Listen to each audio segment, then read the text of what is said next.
And now, aviation weather around Alaska.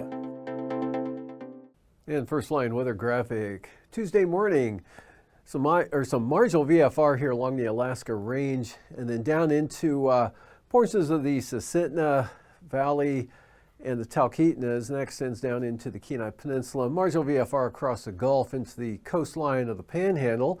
More marginal VFR, looks like the northern Koyukuk Valley, and then on out across the north slope to the Arctic coast. And marginal VFR, St. Lawrence Island down to the Pribilofs, central Aleutians, with some IFR of the system here, just grazing the west central Aleutians there, Kiska and Mchitka Island areas.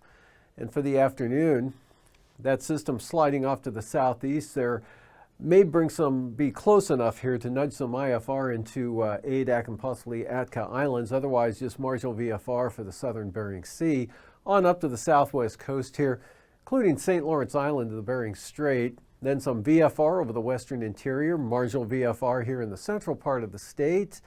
Back to VFR on the east side, and it looks like VFR, Copper River Basin, Prince William Sound, right across Cook Inlet down to Kodiak Island into Bristol Bay, and the Alaska Peninsula. Southeast coast, marginal VFR. And for Wednesday morning, marginal VFR here holds over the Panhandle along to about Yakutat there, otherwise just off the North Gulf Coast.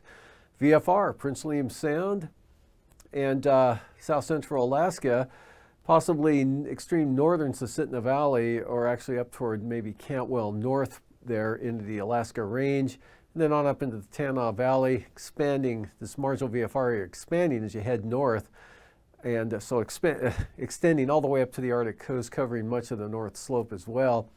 And again, some VFR here to the west, and then marginal VFR pushing in all the way up to the Kuskokwim Mountains here, covering the Yukon-Kuskokwim Delta, and marginal VFR for much of the Bering Sea, all of the Aleutians, VFR for the Alaska Peninsula, Kodiak Island. And then for the afternoon Wednesday, pretty good VFR here, interior Alaska, again including Kodiak Island, Cook Inlet, marginal VFR slipping back into Prince William Sound and eastward there in across the Panhandle, and then marginal VFR again, roughly just near the upper Yukon River location there, back up to the Arctic coast. And the Bering Sea, mostly marginal, and as well as the Aleutians.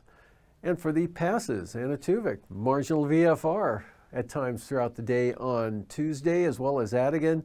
Lake Clark and Merrill, marginal VFR at times, could be VFR at other times for both these passes. That same forecast for rainy, so not too bad, but look for some marginal VFR there for the western Alaska Range, as well as windy.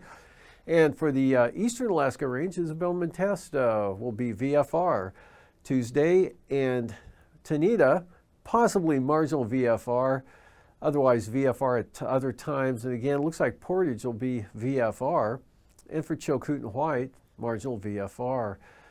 Freezing levels, 2,000 feet now, all the way down to the North Gulf Coast here, in across the northern Panhandle, 4,000 feet down across Prince of Wales Island, and then 2,000 feet out here to the west, well south of the eastern Aleutians, Alaska Peninsula, then back up to 4,000 feet there for the west central Aleutian areas. And icing, nothing really significant. Could see some isolated moderate here with that system pushing eastward across the Bering Sea there. St. Lawrence Island down to Nunivak Island and the Yukon Delta coastal areas, and then with this system slipping south of the central Aleutians, could see some isolated moderate icing for Adak and Atka as well. And then for the southeast coast, areas of isolated moderate, rime or mixed icing here across all of the southeast coast. And from there, going to the jet stream, upper level low here over the eastern Gulf of Alaska. So that's got the main jet well to the south. You can see all the way down here to Vancouver Island there, leaving pretty light wind flow at 33,000 feet here across mainland Alaska. And northwest or west-northwest here across the Bering Sea with the strong jet core here along and just south of the west central Aleutians, 145 to 160 knots there. And that's going to direct that low center south of the chain there and keep it moving off to the southeast. And for 9,000 feet, pretty light westerly flow here, maybe up to 30 knots across the northwest Bering and then 20 to 25 knots here along the southwest coast and the Alaska Peninsula. Again, strongest winds this elevation south of the Aleutians. Could see some 40 to 45 knot winds cutting northward there, or from the south-southwest across the southern panhandle, light over the interior.